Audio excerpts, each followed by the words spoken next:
So আজকে হচ্ছে আমরা কেমিস্ট্রি চ্যাপ্টার 12 স্টার্ট করব। এই চ্যাপ্টারটার নাম হচ্ছে কেমিস্ট্রি ইন আওয়ার লাইফস, মানে ডে টু ডে লাইফে যে কেমিক্যাল প্রোডাক্টসগুলো আমরা ইউজ করি বা যেসব কেমিক্যাল রিয়াকশন বেশি বেশি ইউজড হয় সেগুলো নিয়ে এখানে ডিসকাশন। চ্যাপ্টারটা একটু মুখস্থ টাইপ, আর মানে এখানে মেইনলি হচ্ছে কিছু ফর্মুলা শিখবা আর কিছু রিয়াকশন শিখবা আর কয়েকটা এক্সপ্লেনেশন শিখবা যে কোন রিয়াকশনটা কেন হয় এটসেট্রা। আচ্ছা, সো এই চ্যাপ্টারটায় আমরা তোমার কি কি জিনিস শিখবো তার একটা ওভারভিউ দেই। লাইক আমরা দেখব যে আমরা যে তোমার সল্ট ইনটেক করি সেই সল্ট কিভাবে প্রডিউস করা যায়, তারপর সেই সল্টের ফর্মুলা কি।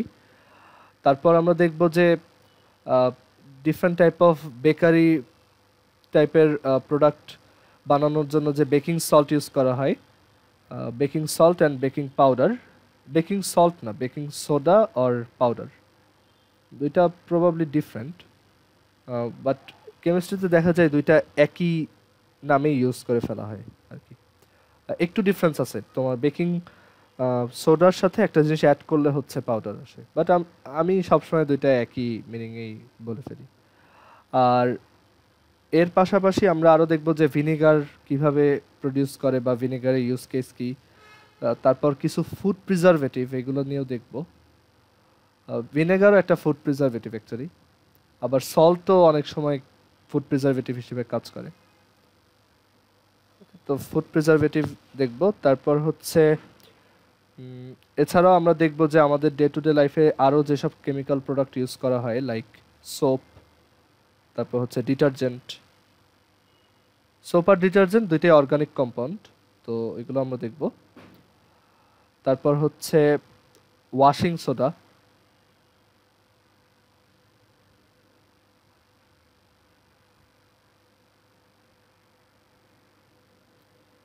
আর এছাড়া আমরা ফুডের মধ্যে আরও দেখব হচ্ছে তোমার সফট ড্রিঙ্কস।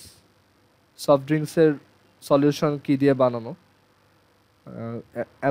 তোমরা জানো যে সফট ড্রিঙ্কসকে হচ্ছে বলে কার্বোনেটেড বেভারেজ, তো এখানে অ্যাকচুয়ালি কার্বোনেটেড বলতে কি বোঝায় সেটাও দেখব।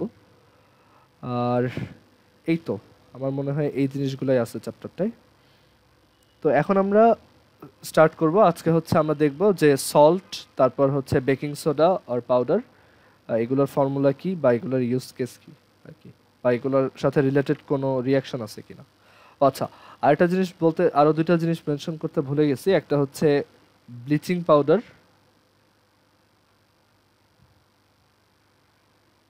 ব্লিচিং পাউডার, আর হচ্ছে গ্লাস ক্লিনার, গ্লাস ক্লিনার। আর এছাড়াও আছে আরেকটা খুব কমন একটা তোমার প্রোডাক্ট আছে যেটা খুব ইউজ করা হয়, সেটা হচ্ছে অ্যামোনিয়া গ্যাস। অ্যামোনিয়া গ্যাসটা এই গ্লাস ক্লিনারে ইউজ করা হবে, সো ওই সময় দেখব।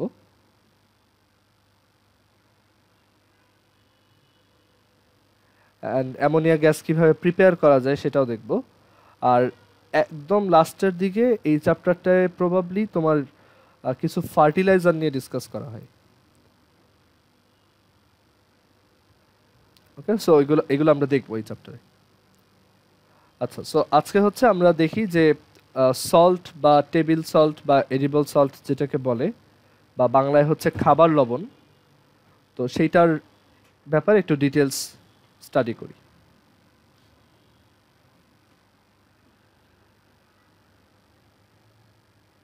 সল্ট, তো আমরা সল্ট বলতে বুঝি যে অ্যাসিড আর বেইজের রিয়াকশনে যে ওয়াটারের পাশাপাশি যে প্রোডাক্টটা ফর্ম হয় সেটাই হচ্ছে একটা সল্ট। মানে সল্ট হচ্ছে একটা মেটাল আর একটা নন মেটালের মধ্যে আয়নিক বন্ডের জন্য যেই জিনিসটা ফর্ম হয় সেটা।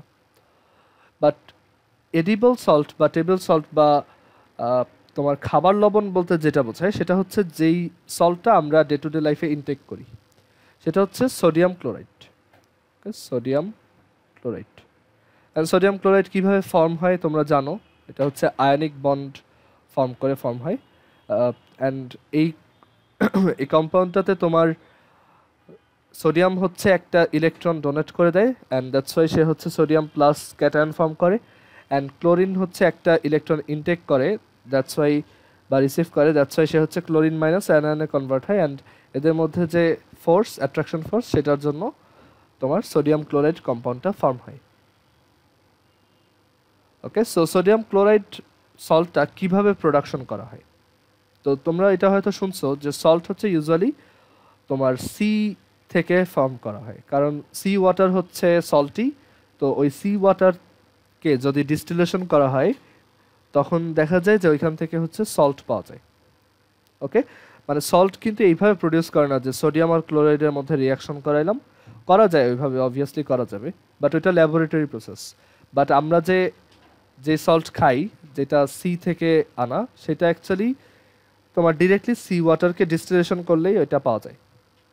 ওকে, একটু পিউরিফিকেশনের দরকার আছে বিকজ ওইটাতে অনেক ইম্পিউরিটিস থাকে, বাট এটা মানে সল্টটা হচ্ছে সি ওয়াটার থেকেই এক্সট্র্যাক্ট করা হয়। সো এটা এখানে লিখে রাখো যে extracted from seawater.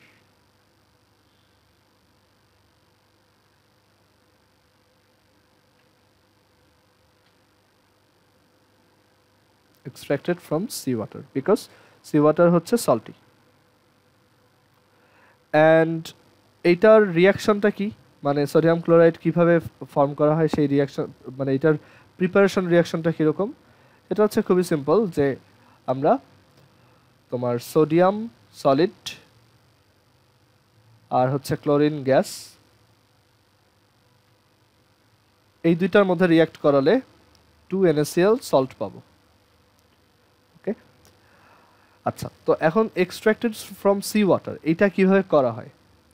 এটার আইডিয়াটা হচ্ছে যে মানে আমাদের দেশে যে উপকূলীয় যে জায়গাগুলো আছে বা কোস্টাল এরিয়া যেগুলো আছে, সি সাইডে যে এরিয়াগুলো আছে, সেইখানে তোমার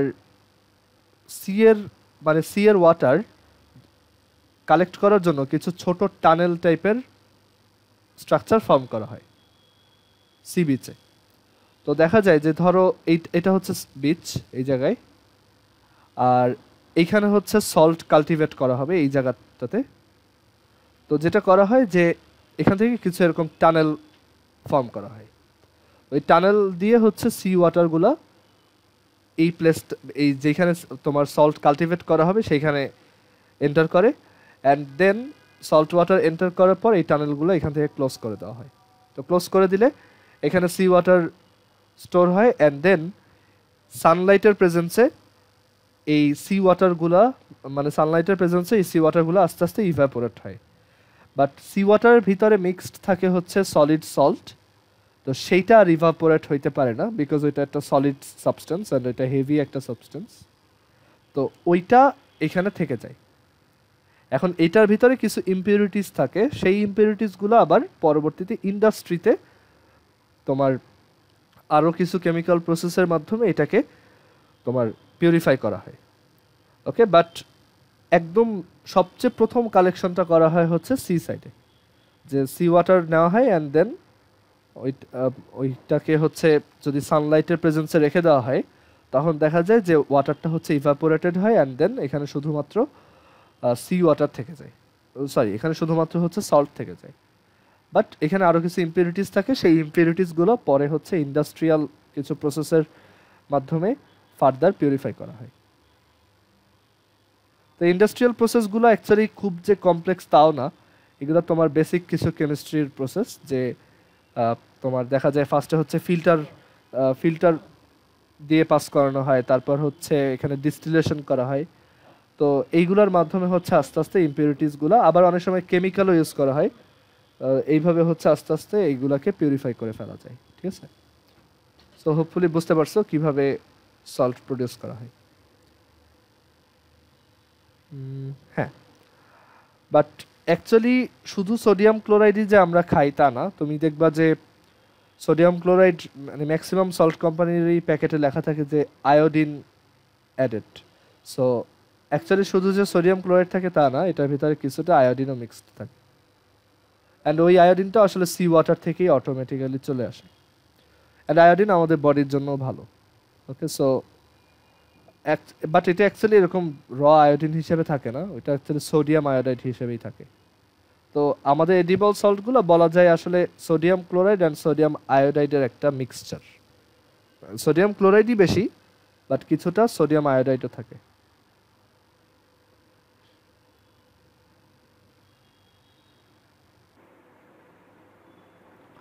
তো এই হচ্ছে এডিবল সল্টের আইডিয়া। এডিবল সল্ট এভাবে প্রোডাকশন করা হয়, অ্যান্ড এডিবল সল্টে অ্যাকচুয়ালি সোডিয়াম ক্লোরাইডের পাশাপাশি কিছুটা সোডিয়াম আয়োডাইডও থাকে, অ্যান্ড আরও অনেক এলিমেন্ট দেওয়া থাকে।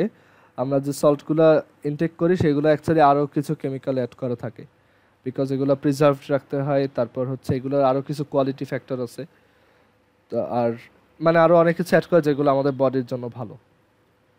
বাট মেইনলি হচ্ছে এটা সোডিয়াম ক্লোরাইড আর কি। আচ্ছা, তো এখন এই সল্টের কি কি ইউজ কেস আছে সেগুলো দেখি।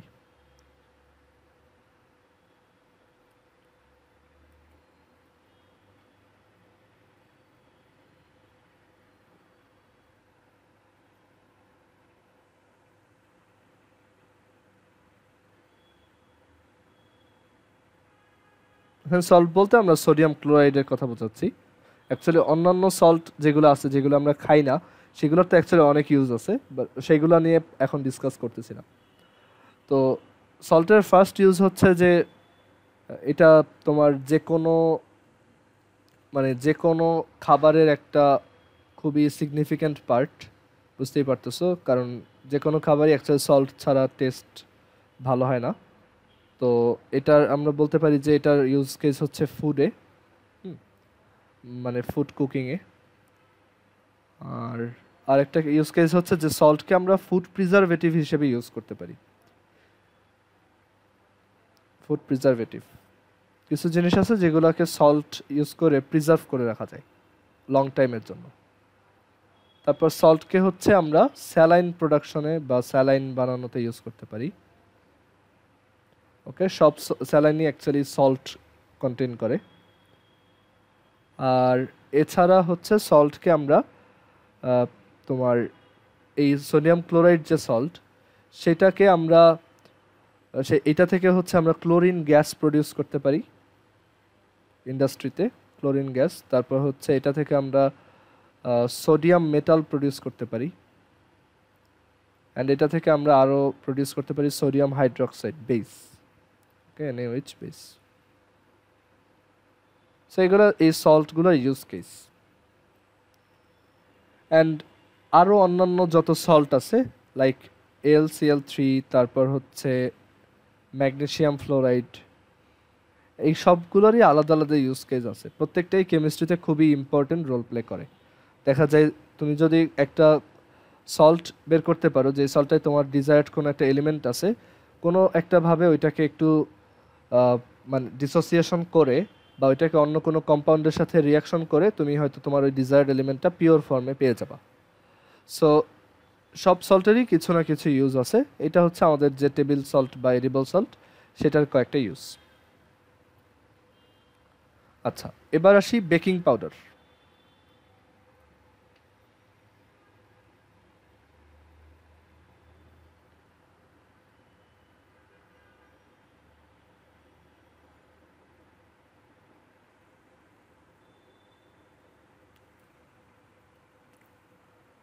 আচ্ছা, সো বেকিং পাউডার অর হচ্ছে সোডা, বেকিং সোডা। তো বেকিং পাউডার বা বেকিং সোডা জিনিসটা কি? তো ফার্স্টে ওই যে প্রথমে যেটা বলছিলাম, সোডা, বেকিং সোডাটা হচ্ছে অ্যাকচুয়ালি তোমার একটা কেমিক্যাল কম্পাউন্ড যেটার সাথে তোমার আরও কয়েকটা জিনিস অ্যাড করলে বেকিং পাউডার পাওয়া যায়। ওকে, সো দুইটা একটু ডিফারেন্ট, বাট ইউজুয়ালি দেখা যায় মানে নর্মালি যখন বেকিং পাউডার বা বেকিং সোডা ইউজ করা হয়, এটা ম্যাক্সিমাম মানুষই ইন্টারচেঞ্জেবলি ইউজ করে। Like baking powder baking soda দিয়ে বোঝায় বা বেকিং সোডাকে বেকিং পাউডার দিয়ে বোঝায়।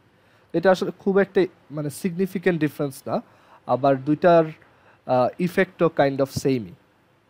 তো এখন আসি যে বেকিং সোডা বা বেকিং পাউডার কি। তো বেকিং সোডাটা আমরা অলরেডি চিনি, এটা হচ্ছে সোডিয়াম বাইকার্বনেট। বেকিং সোডার কেমিক্যাল নেমই হচ্ছে সোডিয়াম বাইকার্বনেট, সোডিয়াম বাইকার্বনেট বা সোডিয়াম হাইড্রোজেন কার্বনেট।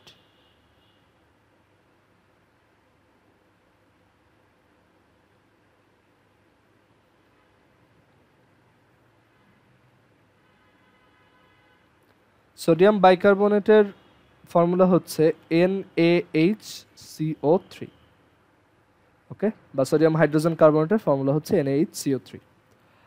আরেকটা কম্পাউন্ড আছে, এটাও তোমরা জানো, এটা আমি মনে হয় আগেও কোনো একটা চ্যাপ্টারে বলে আসছিলাম। যে সোডিয়াম কার্বনেট বলতে একটা কম্পাউন্ড আছে, সোডিয়াম কার্বনেট। সোডিয়াম কার্বনেট হচ্ছে শুধু Na2CO3, এটা হাইড্রোজেনটা নাই, এটা হচ্ছে সোডিয়াম কার্বনেট। আর বাইকার্বনেট বললে আমরা এখানে একটা হাইড্রোজেন দিই। সো এটা হচ্ছে বেকিং সোডা। অ্যান্ড বেকিং পাউডারটা হচ্ছে এই বেকিং সোডার সাথে টার্টারিক অ্যাসিড অ্যাড করলে, বেকিং পাউডার এটা হচ্ছে baking soda plus tartaric acid, baking soda plus হচ্ছে টার্টারিক অ্যাসিড। ওকে, তো টার্টারিক অ্যাসিড কিসে থাকে বলতে পারবা কেউ? আরেকবার বলো, আমি শুনতে পাইনি। হ্যাঁ হ্যাঁ হ্যাঁ হ্যাঁ, ট্যামারিন্ডে থাকে, হ্যাঁ। তো টার্টারিক অ্যাসিড আর হচ্ছে বেকিং সোডা মিক্স করে অ্যাকচুয়ালি বেকিং পাউডার পাওয়া যায়। তো টার্টারিক অ্যাসিডের ফর্মুলা হচ্ছে C4H6O6। এটা অ্যাকচুয়ালি একটা অর্গানিক কম্পাউন্ড, অ্যান্ড এটা মানে টার্টারিক অ্যাসিডের মধ্যে হচ্ছে ওই যে COOH এর যে নাম আমরা শুনে আসছি, তো অর্গানিক কম্পাউন্ড পড়ার সময় সেইটা প্রেজেন্ট থাকে।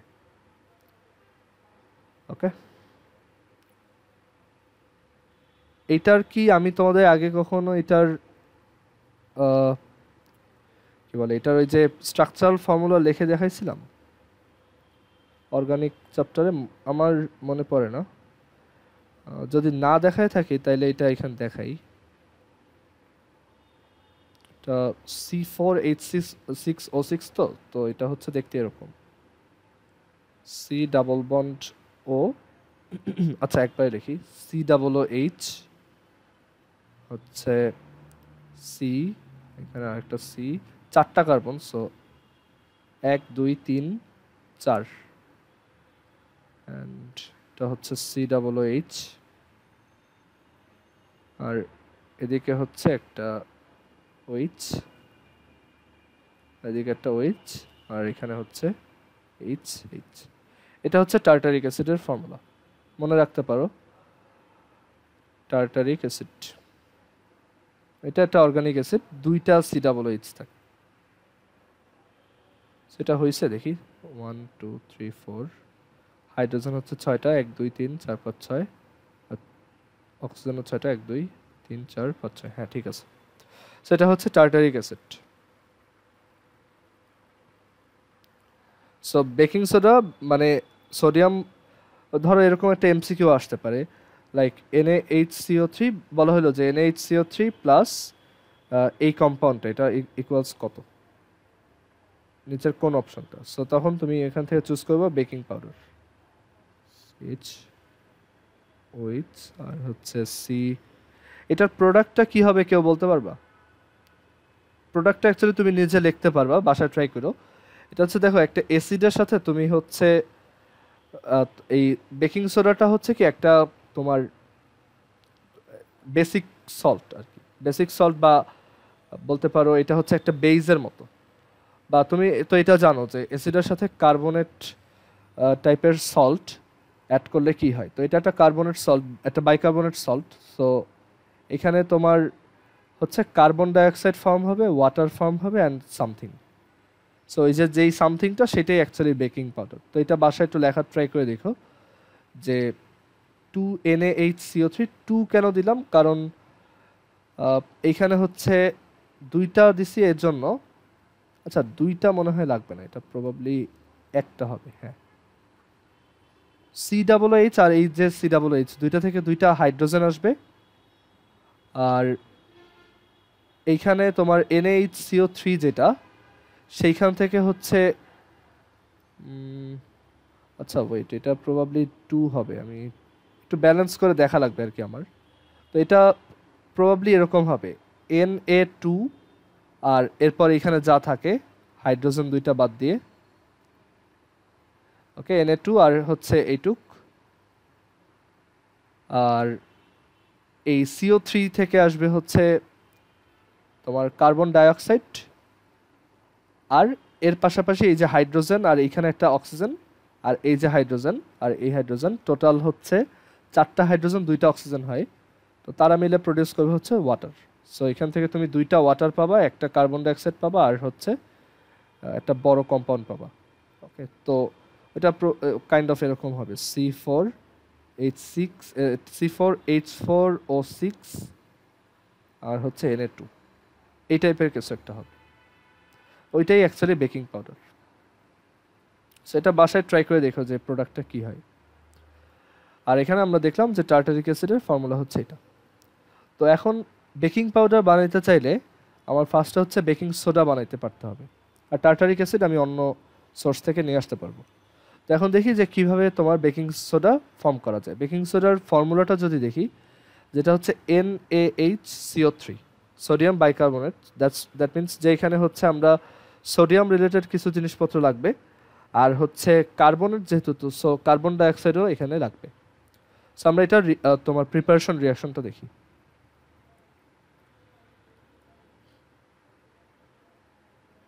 সো এখানে হেডিং দাও যে বেকিং সোডা প্রিপারেশন।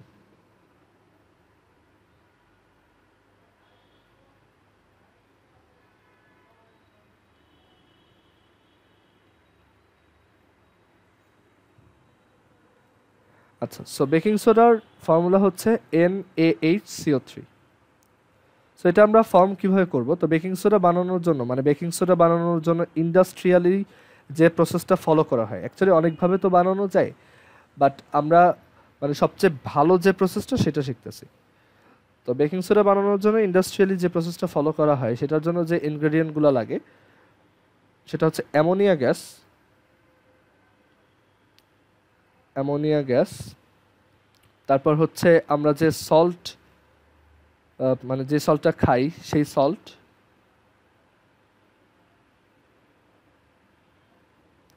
তারপর হচ্ছে এই যে CO3 যেহেতু আছে, সো কমন সেন্স থেকে বলা যায় এখানে হচ্ছে কার্বন ডাইঅক্সাইড গ্যাস লাগবে, অ্যান্ড এই যে হাইড্রোজেন যেহেতু আছে, তো সেটার জন্য আমাদের হচ্ছে ওয়াটার লাগবে। আচ্ছা, তো এখন দেখি যে প্রোডাকশনটা কিভাবে করা হয়। সো ফার্স্টে হচ্ছে এই যে অ্যামোনিয়া গ্যাস যেটা আছে, সেই অ্যামোনিয়া গ্যাসের সাথে, এটা হচ্ছে অ্যামোনিয়া গ্যাস 3, অ্যামোনিয়া গ্যাসের সাথে হচ্ছে ফার্স্ট অফ অল এই কার্বন ডাইঅক্সাইড, মানে এই যে কার্বন ডাইঅক্সাইড আর এই যে ওয়াটার, এই দুইটার রিয়াকশন করানো হয়। সো এই রিয়াকশনের জন্য এখানে অ্যামোনিয়াম বাইকার্বনেট প্রডিউস হয়, হচ্ছে ammonium bicarbonate.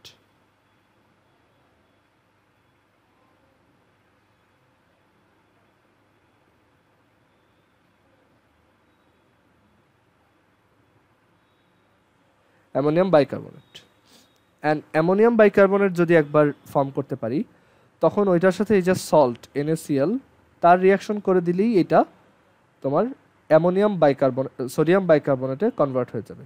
So NH4HCO3 plus NaCl, এইটা রিয়াকশন করলেই এই যে NH4 আর Cl মিলে হচ্ছে অ্যামোনিয়াম ক্লোরাইড ফর্ম করবে, অ্যান্ড সোডিয়ামটা এই জায়গায় চলে আসবে। সো এখানে আসবে NaHCO3। এটাই হচ্ছে আমাদের বেকিং সোডা।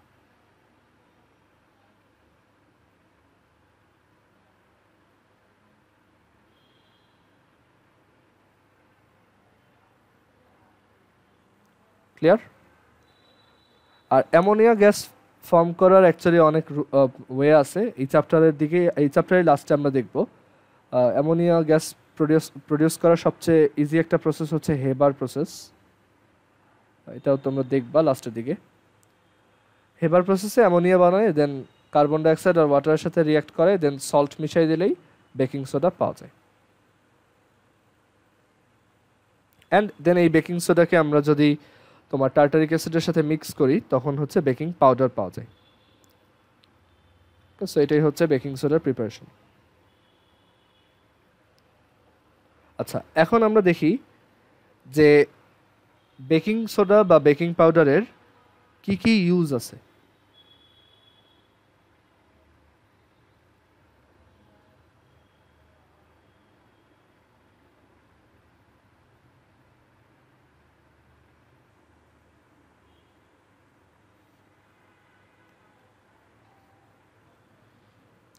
আচ্ছা, সো এটার ইউজ কেসটা কি হইতে পারে সেটা একটু চিন্তা করি। তো আমরা জানি যে এটা হচ্ছে বেসিক্যালি তোমার বেকারি টাইপের প্রোডাক্টে ইউজ করা হয়। অ্যান্ড আচ্ছা, আরেকটা জিনিস একটু বলি যে দাঁড়াও, এখানে কিছু একটা মিস করছি আমি, দাঁড়াও।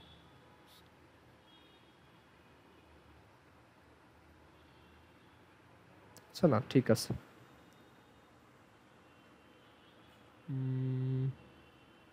কি জানি একটা মিস করে গেলাম। আচ্ছা হ্যাঁ, এটা হচ্ছে যে এই কম্পাউন্ডটার সাথে যে এটা ফর্ম করলে কি ফর্ম হয় সেটা আমরা, মানে এটা যদি রিঅ্যাক্ট করে তখন কি ফর্ম হয় সেটা জিজ্ঞেস করছিলাম, বেকিং সোডা টার্টারিক অ্যাসিড। তো বেকিং সোডা হচ্ছে NaHCO3, আর হচ্ছে টার্টারিক অ্যাসিড হচ্ছে C4H6O6। তো তখন বলছিলাম যে এখান থেকে দুইটা হাইড্রোজেন বের হয়, বিকজ ওই যে তুমি এটার স্ট্রাকচারাল ফর্মুলাটা জানো। তো এখান থেকে দুইটা হাইড্রোজেন বের হয়, আর এইটা ইউজ হয় হচ্ছে তোমার এই যে NaHCO3 যেটা দেখতেছো, এটা ওই যে বলছি দুইটা ইউজ করতে হবে, বিকজ এখান থেকে দুইটা সোডিয়াম রিয়াক্ট করবে। তো এখান থেকে আমরা যেটা পাই সেটা ওই যে বললাম একটু আগে যে Na2C4H4O6 এরকম, প্লাস হচ্ছে H2O, প্লাস হচ্ছে 2H2O, আর হচ্ছে প্লাস CO2। আচ্ছা, কার্বনটা কি ব্যালেন্স হয়েছে? 2 4 6, আচ্ছা দুইটা কার্বন ডাইঅক্সাইড, সরি। সো এরকম একটা রিয়াকশন আমরা দেখতে পাই। অ্যান্ড এই যে প্রোডাক্টটা দেখতেছো এইটাই হচ্ছে বেকিং পাউডার। এটা লিখে রাখো, কারণ অনেক সময় এমসিকিউতে ডিরেক্ট আসে যে বেকিং পাউডারের ফর্মুলা কোনটা, তখন এইটা দাগাইতে হবে। এটা হচ্ছে অরিজিনাল বেকিং পাউডার। তো এই বেকিং পাউডারটা, এটার কেমিক্যাল নাম কি? যেমন এটার নাম হচ্ছে সোডিয়াম বাইকার্বনেট। এটার নাম হচ্ছে দেখো, টার্টারিক অ্যাসিডে দুইটা হাইড্রোজেন রিপ্লেস হয়ে দুইটা সোডিয়াম ঢুকছে, সো এটার নাম হচ্ছে সোডিয়াম টার্টারেট।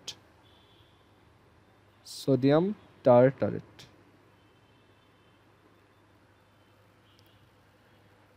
ওকে, তো এখন বেকিং পাউডার ইউজ করার সুবিধাটা কি? বেকিং পাউডার ইউজ করার সুবিধা হচ্ছে যে বেকিং পাউডার যখন কেকের ভিতর বা যে কোনো বেকারি প্রোডাক্টে ইউজ করা হয়, ব্রেড বা কেক ইটসেট্রা, তখন সেইখানে তোমার মানে এই যে রিয়াকশনটা দেখতেছো এটা পারফর্ম হয়, অ্যান্ড ওইখান থেকে হচ্ছে কার্বন ডাইঅক্সাইড রিলিজ হয়। তো এই রিলিজড কার্বন ডাইঅক্সাইডটাই হচ্ছে কেককে ফোলানোর কাজে ইউজ হয়, মানে এই কার্বন ডাইঅক্সাইডটার জন্য হচ্ছে কেকটা ফুলতে পারে। ওকে, অ্যান্ড এই কেক বা ব্রেড ফোলানোর কাজে এই কার্বন ডাইঅক্সাইডটা যে ইউজ হয়, এইটা অ্যাকচুয়ালি তোমার বেকিং সোডা যদি ইউজ করা হয় তখন হচ্ছে বেকিং সোডার সাথে যখন ওই যে বেকিং পাউডার বানানোর জন্য টার্টারিক অ্যাসিড মানে মিক্স করানো হয়, তখন এই কার্বন ডাইঅক্সাইডটা ফর্ম হয়। আর এছাড়া আরেকটা ওয়েতে হচ্ছে এই ব্রেড বা কেককে ফোলানো যায়, সেটা হচ্ছে ইস্ট ইউজ করলে। তো এটা হয়তো জানবা যে ইস্ট হচ্ছে ওয়ান টাইপ অফ ফাঙ্গাস, বায়োলজিতে হয়তো পড়ছো। তো এই ইস্টের আইডিয়াটাও অনেকটা এই বেকিং সোডা বা পাউডারের মতোই। তো ইস্ট যেটা করে, ইস্ট হচ্ছে তোমার, east actually one type of fungus, মানে এটা একটা লিভিং অর্গানিজম। ওকে, মানে এটা কিন্তু ডেড সেল না, এটা একদম লিভিং অর্গানিজম। তো এই ইস্ট বা তোমার এই যে ইস্ট যে ফাঙ্গাসটা দেখতেছো, তো এই ফাঙ্গাসটা হচ্ছে তোমার কার্বন রেসপিরেশনের সময় কার্বন ডাইঅক্সাইড রিলিজ করে। তো এই রেসপিরেশনের সময় যে কার্বন ডাইঅক্সাইডটা রিলিজ করে সেটাই হচ্ছে আবার ব্রেড বা কেককে ফুলানোর কাজে ইউজ হয়। ওকে, সো কেক ফোলানোর কাজে বা ব্রেড যে সফট হয় বা ব্রেড যে একটু তোমার ফ্লাফি হয়, এটা তোমার ইউজুয়ালি দেখা যায় ইস্ট ইউজ করলে আর হচ্ছে বেকিং পাউডার ইউজ করলেই দেখা যায়।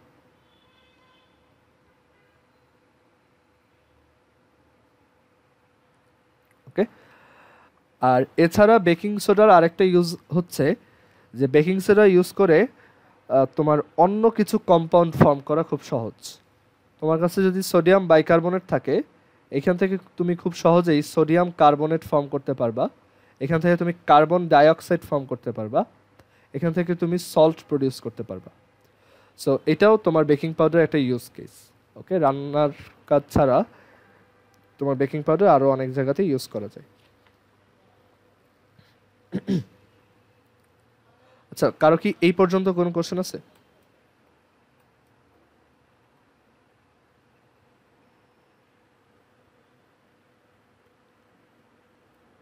ওকে, তাহলে এরপর আমরা দেখি এরপরে যে টার্মটা ছিল, একটু দেখে আসি। পরে বলছিলাম হচ্ছে ভিনেগারের কথা। ভিনেগার অলরেডি আমরা organic compound chapter, organic chemistry chapter পড়ার সময় বলছিলাম যে এটা হচ্ছে অ্যাকচুয়ালি 6 থেকে 10% তোমার aqueous solution of ethanoic acid. So এখন আমরা ভিনেগার দেখব। Vinegar one type of preservative, and এটা কিছুটা টেস্ট এনহ্যান্স করতে পারে, বাট মোস্টলি এটা হচ্ছে প্রিজারভেটিভ। ডিফারেন্ট টাইপ অফ যে পিকলস থাকে বা আচার থাকে, আচারে ইউজুয়ালি হচ্ছে ভিনেগার ইউজ করে এটা প্রিজার্ভ করা হয়। ভিনেগার কিন্তু এখানে টেস্ট এনহ্যান্স করার জন্য খুব একটা ইউজ হয় না, এখানে মেইনলি ইউজড হয় ওইটা প্রিজারভেটিভ হিসেবে। বিকজ তুমি দেখবা যে আচারগুলো কিন্তু অনেক দিন প্রিজার্ভ করে রাখা যায়, রাইট, অনেক দিন খাওয়া যায়। সো এর জন্য এগুলা প্রিজার্ভ করার জন্য ভিনেগার ইউজ করা হয়। তো ভিনেগারের তোমার কেমিক্যাল ফর্মুলা হচ্ছে CH3COOH or ethanoic acid.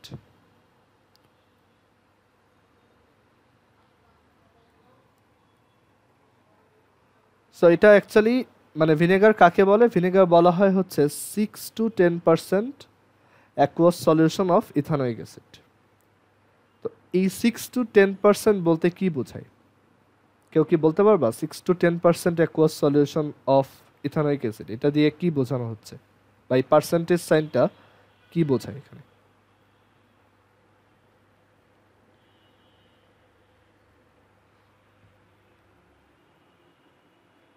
Just guess করে বলতে পারো যে তোমার কি মনে হয় যে এই পার্সেন্টেজ তো ইউজুয়ালি 100-এর মধ্যে হয়, তো এই পার্সেন্টেজটা আসলে কি বোঝাচ্ছে? যে ধরো আমার কাছে একটা জায়গায় ইথানোয়িক অ্যাসিড আছে একটা বিকারে, তো এখানে তোমার এখান থেকে আমি ইথানোয়িক অ্যাসিড বানাবো কিভাবে, সরি ভিনেগার বানাবো কিভাবে?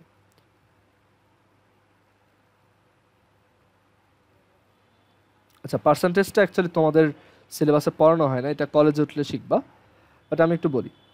পার্সেন্টেজের আইডিয়াটা হচ্ছে মানে 6 to 10% মানে হচ্ছে যে তুমি যদি 100 মিলিলিটার সলভেন্ট নাও, মানে যেই সলিউশনটা হচ্ছে সেটা তুমি যদি 100 মিলিলিটার সলভেন্ট নাও, তাহলে 100 মিলিলিটার সলভেন্টে তুমি যদি 6 to 10 গ্রাম, এটা কিন্তু তোমার গ্রামে, ঠিক আছে, 6 to 10 গ্রাম সলিউট অ্যাড করো, তখন এটাকে 6 to 10% বলে।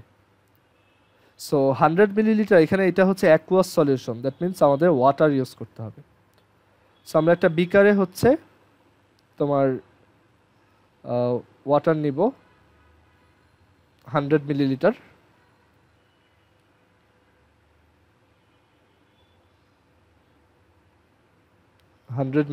ওয়াটার, আর এটার ভিতরে আমরা হচ্ছে এইখান থেকে পিওর ইথানোয়িক অ্যাসিড থেকে তোমার 6 থেকে 10 গ্রাম, মানে এর ভিতরে যে কোনো ভ্যালু মেজার করে আমরা একটা ওই যে ড্রপার ইউজ করে এখান থেকে 6 to 10 গ্রাম ইথানোয়িক অ্যাসিড এইখানে ট্রান্সফার করব, তাহলে এই যে সলিউশনটা হবে সেটাই হচ্ছে আমাদের ভিনেগার। সো বুঝতেই পারতেছে ভিনেগার অ্যাকচুয়ালি মানে মোস্টলি পানি, 100 মিলিলিটার পানি তো অনেকখানি। সো ভিনেগারের ভিতর খুব মানে ওয়াটারের ভিতর খুব হালকা একটু ইথানোয়িক অ্যাসিড মিক্স করলেই ওইটাকেই আমরা ভিনেগার বলি।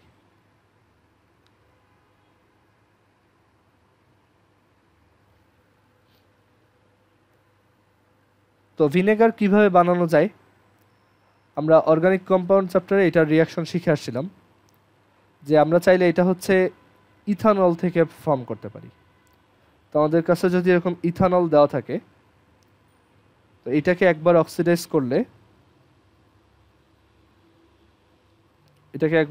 করলে হচ্ছে CH3CHO পাওয়া যায়, আর এটাকে ফার্দার আরেকবার অক্সিডাইজ করলে CH3COOH পাওয়া যায়।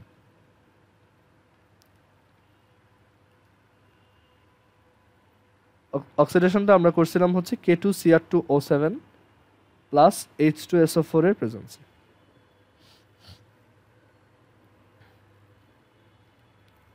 সো এইভাবে হচ্ছে তোমার ইথানোয়িক অ্যাসিড ফর্ম করা হয়। আরও অনেকভাবে বানানো যেতে পারে, বাট এটা সবচেয়ে কনভিনিয়েন্ট ওয়ে, যে আমাদের কাছে ইথানল দেওয়া থাকবে অ্যান্ড সেটার সাথে আমরা সেটাকে জাস্ট 2বার অক্সিডাইজ করব, তাহলে এটা ফর্ম হবে। আচ্ছা, তো এখন আসি যে ভিনেগারের ইউজ কেস কি কি।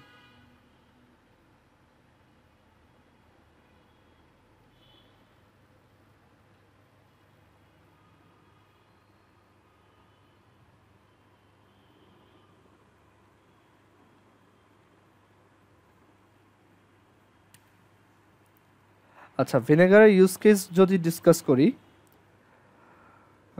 ফার্স্ট অফ অল এটা ওই যে বললাম, এটা হচ্ছে ফুড প্রিজারভেটিভ হিসেবে কাজ করে, সেটা ফুড প্রিজারভেশনে ইউজ হয়। আর তাছাড়া ভিনেগার হচ্ছে ডিফারেন্ট টাইপ অফ ফুডে তোমার টেস্ট এনহ্যান্সার হিসেবে ইউজ হয়।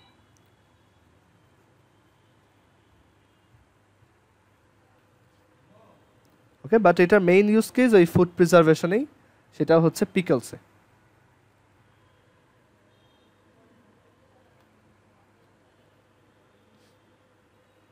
ওকে, তো এখন ভিনেগার ফুড প্রিজারভেশনটা কিভাবে করে সেটা একটু বুঝি, যে মানে ওর ফুড প্রিজারভেশনের রোল প্লেটা ও কীভাবে করে।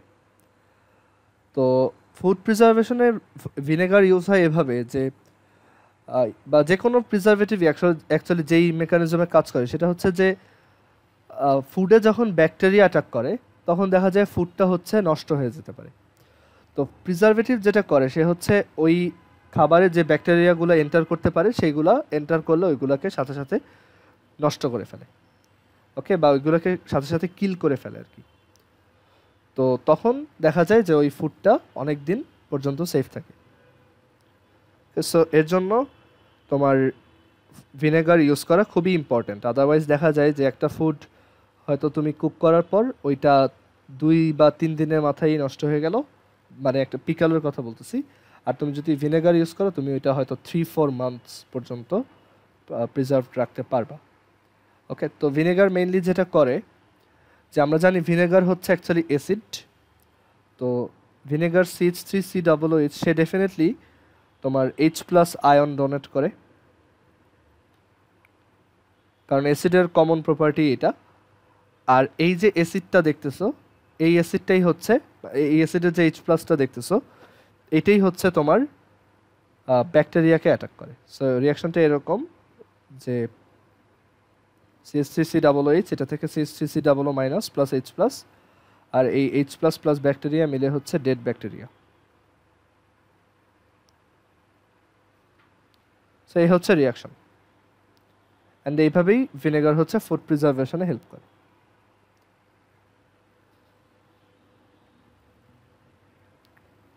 কারো কি কোশ্চেন আছে কোনো?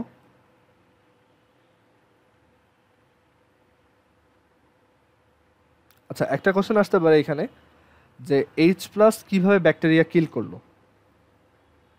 রাইট, এখানে যে H++ ব্যাকটেরিয়া হচ্ছে ডেড ব্যাকটেরিয়া, তো এটা মরে গেল কিভাবে?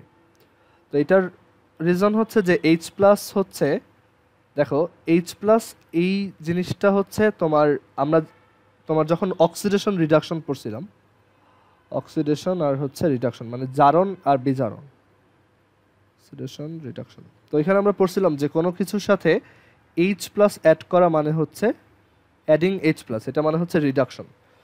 তো H+ যখন ব্যাকটেরিয়ার সাথে ব্যাকটেরিয়ার কন্ট্যাক্টে আসে তখন ব্যাকটেরিয়াটার ভিতরে ব্যাকটেরিয়াটার যে সেলটা আছে সেই সেলটায় রিডাকশন রিয়াকশন হয়, অ্যান্ড ওইটার জন্য ব্যাকটেরিয়াটার লাইফটা চলে যায়। তো দেখা যায় যে ওইটা ডেড হয়ে যায়, মানে ব্যাকটেরিয়ার ভিতর ইন্টারনাল স্ট্রাকচারটা চেঞ্জ হয়ে যায় সাথে সাথে। ওকে, অ্যান্ড এটা আমরা সামনে আরও দেখব, ব্লিচিং পাউডার যখন পড়াবো তখনও দেখব যে নেসেন্ট হাইড্রোজেন বা নেসেন্ট অক্সিজেন, ব্লিচিং পাউডার হচ্ছে নেসেন্ট অক্সিজেন সাপ্লাই দেয়। ব্লিচিং পাউডারের ফর্মুলা এরকম CaOClCl। তো ব্লিচিং পাউডার হচ্ছে নেসেন্ট ক্লোরিন, নেসেন্ট অক্সিজেন এগুলো সাপ্লাই দেয়, অ্যান্ড এইগুলো হচ্ছে অ্যাকচুয়ালি ব্যাকটেরিয়া বা জার্ম কিল করতে পারে। এটা আমরা সামনে দেখব এই চ্যাপ্টারে।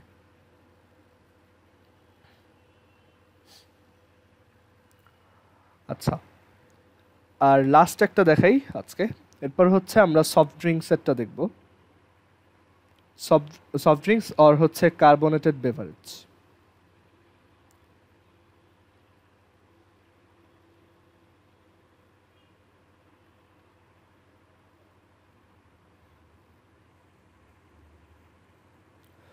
আচ্ছা, সো সফট ড্রিঙ্কস আর কার্বোনেটেড বেভারেজের আইডিয়াটা কি, বা এটার নাম কার্বোনেটেড কেন? তুমি ধরো একটা কোকের বোতল বা একটা পেপসির বোতল যদি দেখো, দেখবা যে এটার গায়ে লেখা আছে কার্বোনেটেড বেভারেজ। তো কার্বোনেটেড মানে হচ্ছে এটার ভিতরে কার্বন ডাইঅক্সাইড ডিজলভড অবস্থায় আছে। ওকে, তো কার্বন ডাইঅক্সাইড কীভাবে ডিজলভড অবস্থায় থাকে সেটা হচ্ছে অ্যাজ কার্বনিক অ্যাসিড। তো এখানে লিখে রাখি যে carbon dioxide is dissolved, carbon dioxide is dissolved in form of carbonic acid.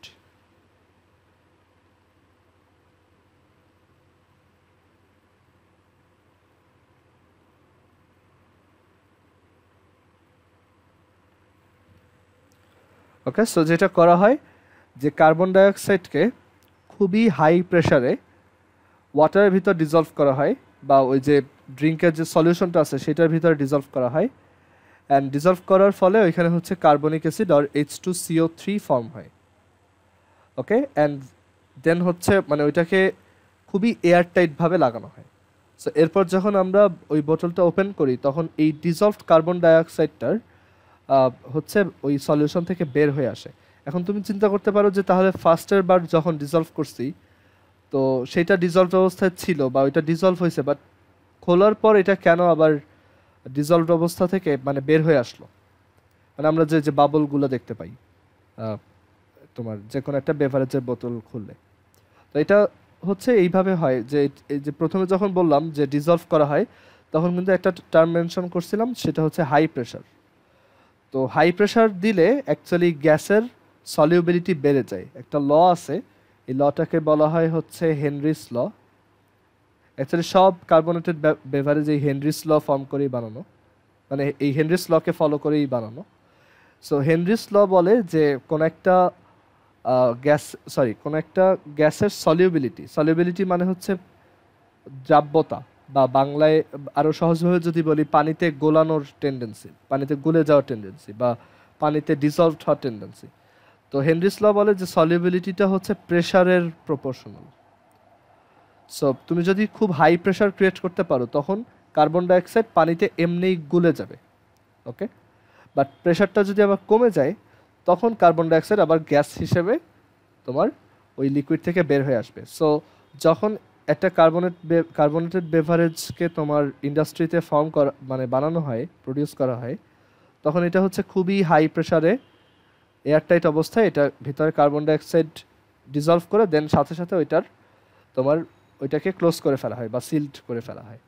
But আমরা যখন এটাকে আবার খুলি তখন ভিতরে প্রেশারটা কমে যায়, ভিতরে যে প্রেশারটা ক্রিয়েট করা হয়েছিল সেটা কমে যায়। প্রেশারটা তখন নর্মাল তোমার অ্যাটমসফেরিক প্রেশার 1 atm এর সমান হয়ে যায়। তখন দেখা যায় যে প্রেশার কমে যাওয়ায় কার্বন ডাইঅক্সাইডের সলিউবিলিটি আবার কমে যায়। সো সে আর পানির ভিতরে গুলে থাকতে চায় না, সে গ্যাস হিসেবে বাইরে চলে আসে। ওকে, কার্বন ডাইঅক্সাইড নর্মাল প্রেশারে পানিতে ডিজলভড অবস্থায় থাকে না, খুবই অল্প পরিমাণে থাকে, বাট প্রেশার বাড়াইলে তখন তার সলিউবিলিটি বেড়ে যায়। সো যে এটা খোলা হয় সাথে সাথে ওই কার্বন ডাইঅক্সাইডগুলো গ্যাস ফর্মে চলে আসে, এর জন্যই তুমি বাবলস দেখতে পাও। দেখবা যে বোতলটা খোলার আগ পর্যন্ত কোনো বাবল নাই, যেই খুলবা সাথে সাথে ওই গ্যাসগুলো বাবল মানে গ্যাসগুলো ডিজলভড অবস্থা থেকে আবার গ্যাসে কনভার্ট হয়ে বের হয়ে আসতে চায়, অ্যান্ড সেই বাবলগুলোই আমরা দেখি। আচ্ছা, তোমরা কি এই এক্সপেরিমেন্টটা কেউ জানো যে তোমার কোকের সাথে বা পেপসির সাথে বা এরকম কার্বোনেটেড বেভারেজের বোতলের ভিতর মেন্টোস অ্যাড করলে কি হয়? কেউ কি জানো তোমাদের মধ্যে? এনিওয়ান? ইউটিউবে দেখার কথা বা কখনো কোনো সায়েন্স শো বা হ্যাঁ, একটা ছোটখাটো এক্সপ্লোশন হয় আর কি। লবণেরটা আমি ঠিক শিওর না, মানে আমি কখন না, লবণ দিলে হয় না তো মনে হয়। আমি তো অনেককে দেখছি যে 7 আপ বা কোকের সাথে লবণ মিশিয়ে খাইতে। আছে অনেকে যাদের টেস্ট নষ্ট তারা খায়। তো বাট এটা আমি শিওর না লবণ দিলে কি হয়। বাট আমি দেখছি তুমি ইউটিউবে গিয়ে এরকম অনেক ভিডিও পাবা, কোকের বোতলের ভিতরে একটা বা 2-3টা মেন্টস ছেড়ে দিলে এটা এক্সপ্লোশন হয়। আমি দেখাই, দাঁড়াও, মানে দেখানো যাবে। To wait. আচ্ছা, এই যে এইটা দেখো, এখানে হচ্ছে যে কোক নিয়ে দেন এটার ভিতরে মেন্টস ছেড়ে দিবে।